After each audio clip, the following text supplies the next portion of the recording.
I've been thinking a lot about mindset lately and how much of our life is shaped not just by what happens to us, but by what we choose to own in our thoughts. And if you've been here for a while, thank you. You know a little of my story.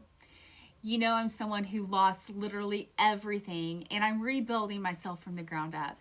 I'm rebuilding my life, my identity, my confidence. All of it has had to be reconstructed piece by piece.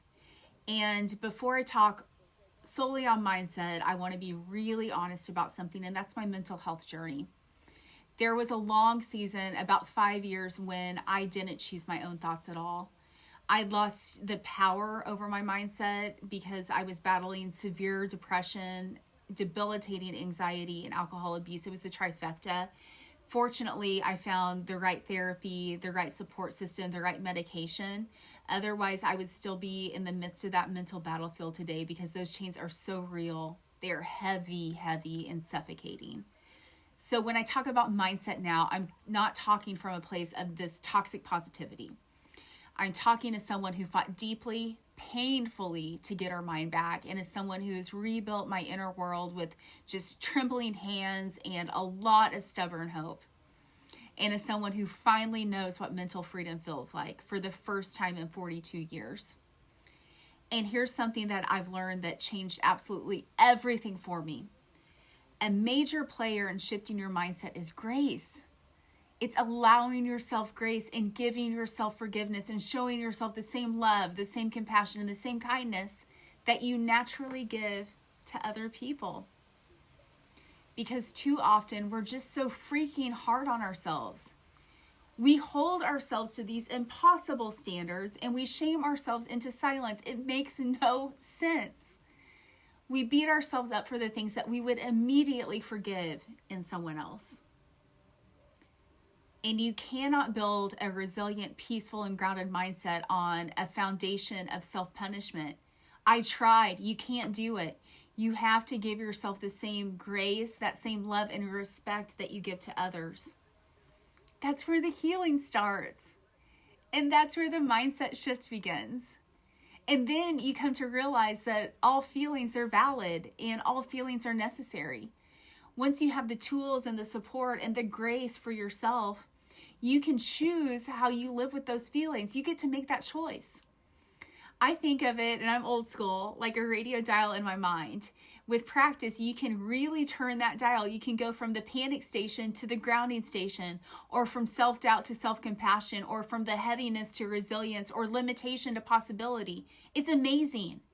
And it's not by ignoring the hard emotions because they're still there. It's refusing to let them lead the entire show. And here's the part that you can use right now. You may not get to choose your first feeling. It may just hit you like a wave. But you always get to choose your next one. You always get to make that choice.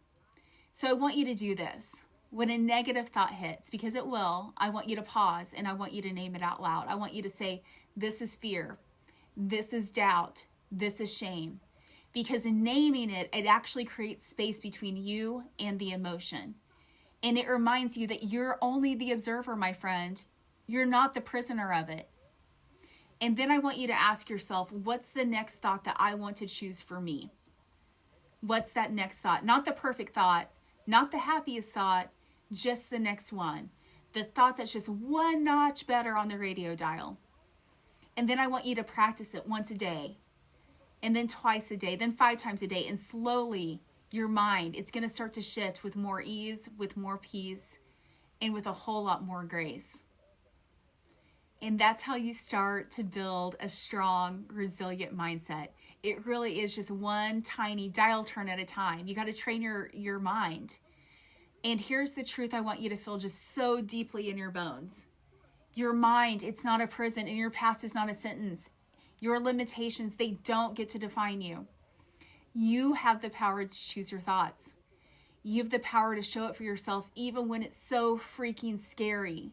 And you have the power to give yourself love and grace and the forgiveness that you freely give to others. So don't wait for someone else to validate you. Validate yourself. Don't wait for life to be perfect, and don't wait for your doubts to disappear, because they probably won't. Turn the dial. Own your mind. Choose your next thought and step into your life like your heart was made for it. Peaceful, resilient, and overflowing. Because you were never meant to survive. You were meant to thrive, my friend. We're all meant to thrive. So remember, choose the next thought. The current thought, it might hit you, but you always get to choose that next thought and turn that dial. Until next time, have a great day. Bye-bye.